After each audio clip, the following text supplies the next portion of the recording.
అయ్యో, ఏమండి, ఏమైంది? ఇలా ఎలా కాల్చుకున్నారు?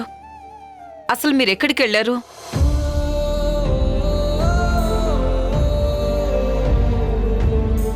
అడుగుతున్నాను మిమ్మల్ని, ఎక్కడికి వెళ్ళారు? ఎంత గాయం ఎలా అయింది? అది కూడా అరచేతిలో. ఏదైనా వస్తువు పట్టుకున్నారా అనుకోవడానికి కూడా లేదు కదా. చెప్పండి. ఏం లేదులే దాక్షాయిని, వదిలే. నానా, గుడికెళ్ళొచ్చారా?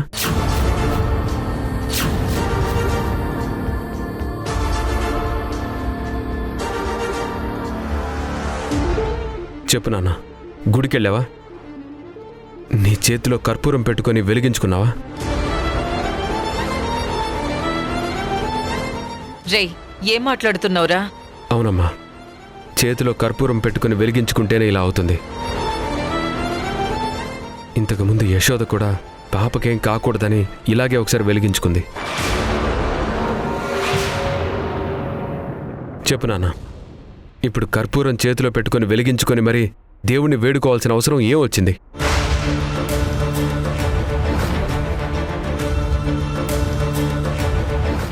అమ్మా, నువ్వు వెళ్ళి వెన్నపూస కానీ బర్ణాలు కానీ తీసుకురా.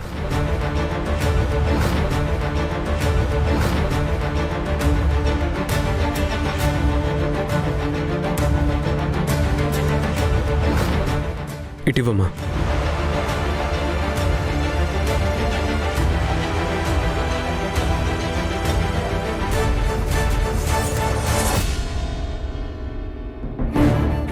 వదిలేరా. వద్దంటావేంటి నాన్న? గాయం చేసేది మీరే, మళ్ళీ ఆ గాయానికి మందు రాసేది కూడా మీరేనా? వదిలేయండి. ఏమైంది నాన్న? ఎందుకు నువ్వు ఇలా ప్రవర్తిస్తున్నావు? నేను కాదురా ప్రవర్తించేది, మీరు మీరు మీరు చాలా దారుణంగా ప్రవర్తిస్తున్నారు మీరు. ఒక మనిషిని ప్రేమిస్తే ఆ ప్రేమ జీవితాంతం మన గుండెల్లోనే ఉంటుందంటారు. యశోదను ప్రాణంగా ప్రేమించిన నువ్వు యశోదను ఇంతలా ఎలా మర్చిపోగలుగుతున్నావో నాకైతే అర్థం కావడం లేదురా.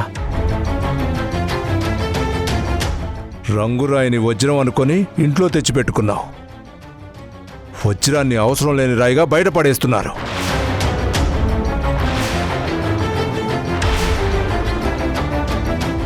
నీకిప్పుడు నీ ప్రేమ గుర్తుకు రావట్లేదు. యశోద నీకోసం, నిన్ను బతికించుకోవడం కోసం పడ్డ కష్టం గుర్తుకు రావట్లేదు. అలాగే పాప కూడా గుర్తుకు రావడం లేదు. మీ నానమ్మకు పోయిన మతి తిరిగి రావడానికి మందు కనిపెట్టావు. కానీ నువ్వు గతాన్ని మర్చిపోవడానికి ఏవో మందులు తయారు చేసుకుని మింగినట్టున్నావురా. నానా, ఇప్పుడు మనం ల్యాబ్కి వెళ్తే ఎవరు రంగురాయి ఎవరు వజ్రం అనేది మీకే తెలుస్తుంది. అప్పటిదాకా మీరు నవమిని ఒక్క మాట అనడానికి కూడా వీల్లేదు. నిజంగా రిపోర్ట్స్లో యశోద బిడ్డకు తండ్రి నేనే అని వస్తే నేనే ఒప్పుకుంటాను నాన్న.